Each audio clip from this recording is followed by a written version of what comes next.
Hi everyone, welcome back to another Therapy Tip Tuesday. For those of you who don't know me, I'm Miss Jen and you can find me in the Lake Success office.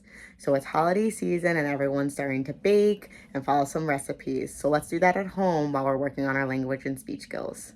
Some cool ways we can work on our language and speech skills while baking is by following directions. So pick a nice recipe, whether it be a dessert or a food, and read off on the recipe what you can do. So maybe you need to preheat the oven to a certain degree, or maybe there's multiple steps to follow to stir in a bowl. So read that out loud and follow steps.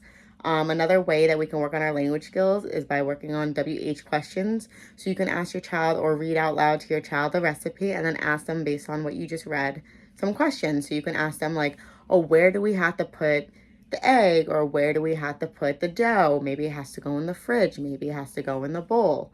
Or how long do we need to put it in the oven? How long does it need to bake? Why do we need to put this in there? And you can also work on inferencing skills. So maybe why do we need to add sugar to make it sweet? You can also work on describing. So if you're baking cookies, you can describe, oh, that cookie's softer than that cookie. That cookie's brown. Or if you're decorating the cookies, describe what you're decorating. Oh, I'm going to decorate it with green frosting. I'm going to decorate it with red frosting. So now you're describing and also identifying colors. Working on vocabulary skills.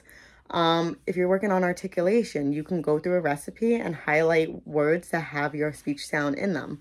Or if you're working at phrase level or sentence level, highlight a whole sentence that has your speech sound in it. And now you have to read out loud to your parent that recipe or that word or that sentence.